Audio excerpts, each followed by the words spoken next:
and welcome to the Christmas edition of Bob Save the King with no less than I, Jumbo Joy, and I'm here with our monarch, who is Mr. Waldy. Yes. Indeed. Woohoo! Woohoo! What are we talking about today, Jimbo? Well, we've got quite a few short little sweet bites of information to play and let go down your ear canals in a flow of wonderful discourse from the two eloquent, fantastic, wonderful us, which makes no grammatical sense.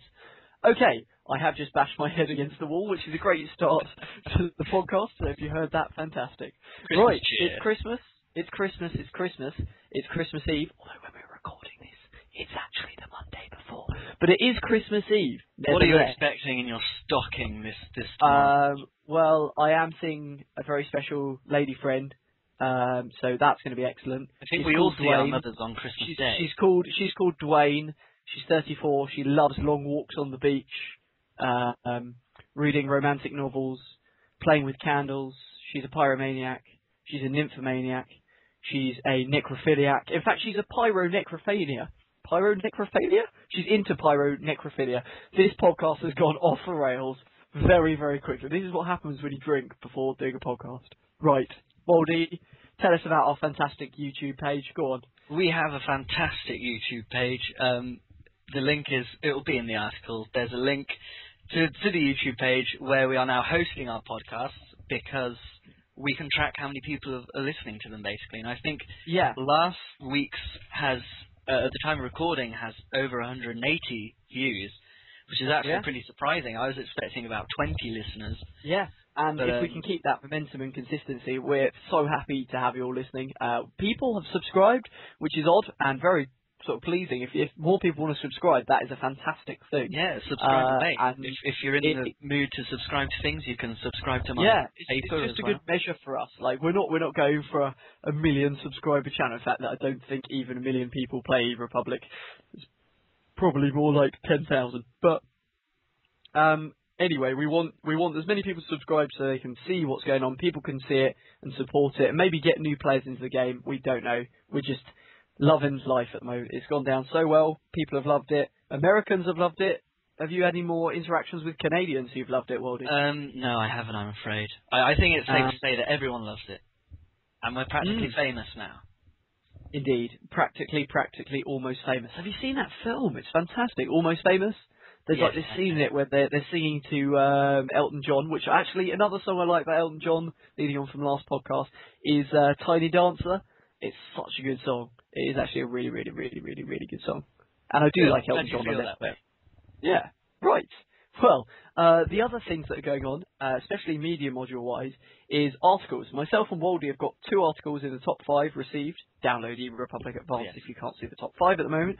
And actually, in social interactions, we're paving the way, blazing away with 3 of the top articles, which is really, really, really, really, really, really, really great for us. And we're pleased that everyone's voting.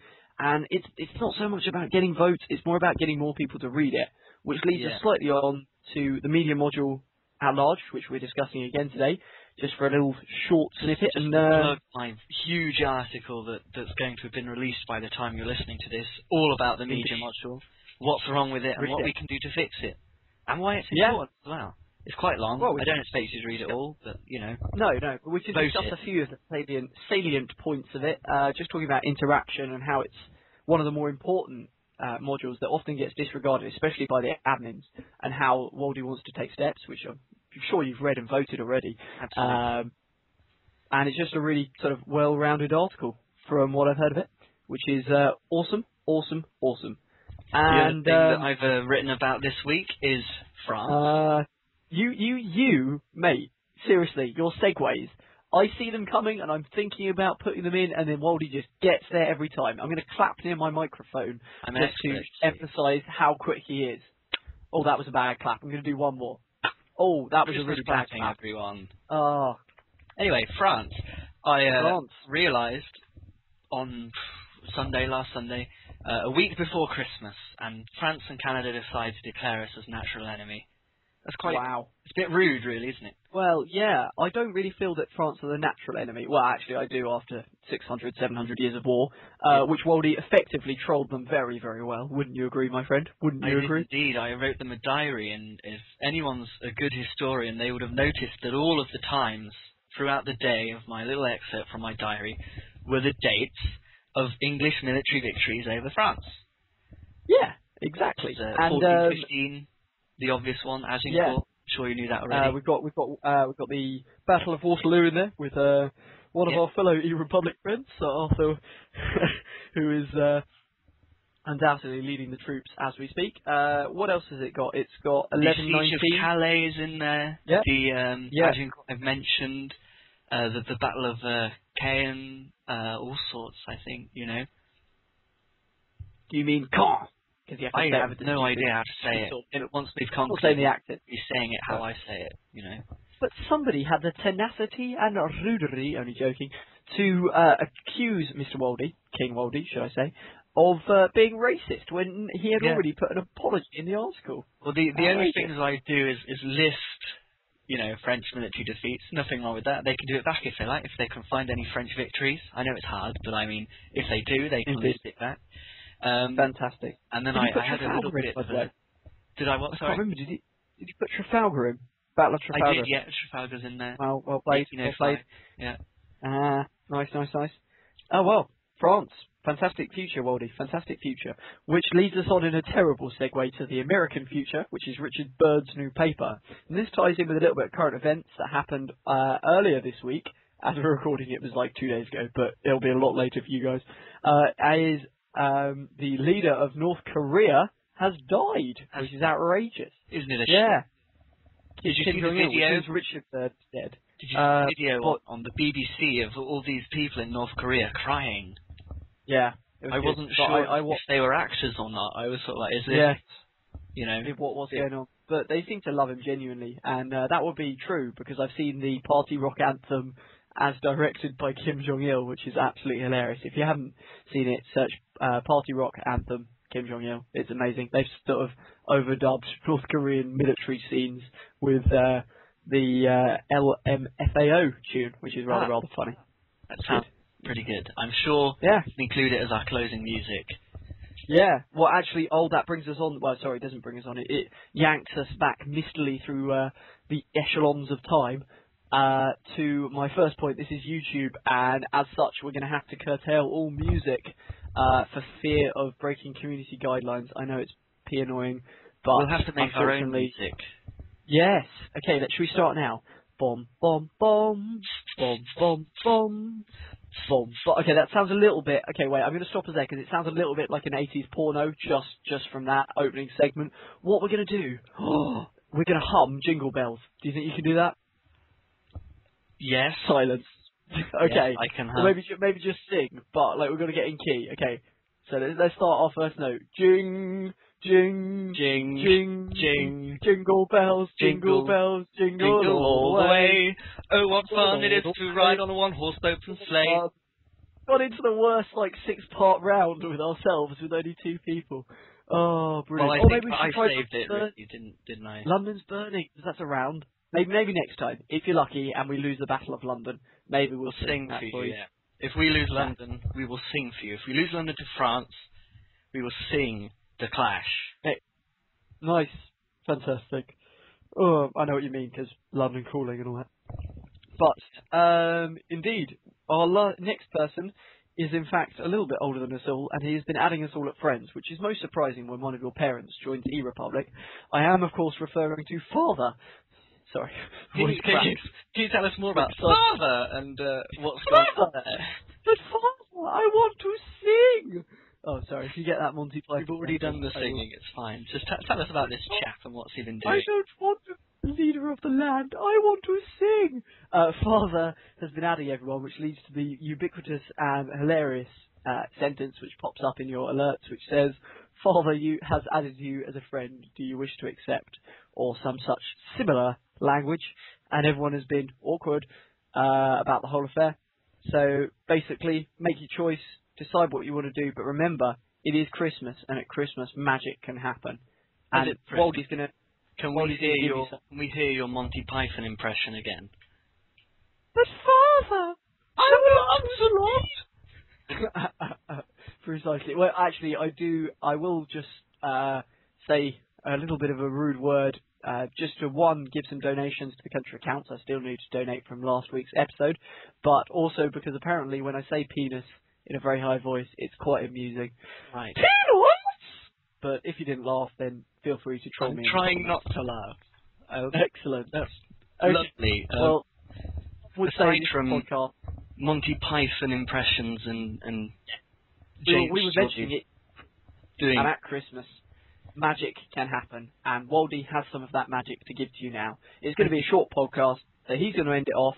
I'm going to say, Bob save the king, and Mr. Waldy is going to lead you off into the sunset, or night because it's winter. What I'm doing here is reading the transcript of a speech that I've written. As it is Christmas, it is of course the duty of the monarch to do a speech. It's what we do. So, this past year, my wife and I have shared the ups and downs the United Kingdom has endured. First and foremost, the economic spiral the world has found itself trapped in has brought upon everyone unexpected hardship. As monarch, I know exactly how it feels to live in government-owned property and sympathise with the lower sectors of society.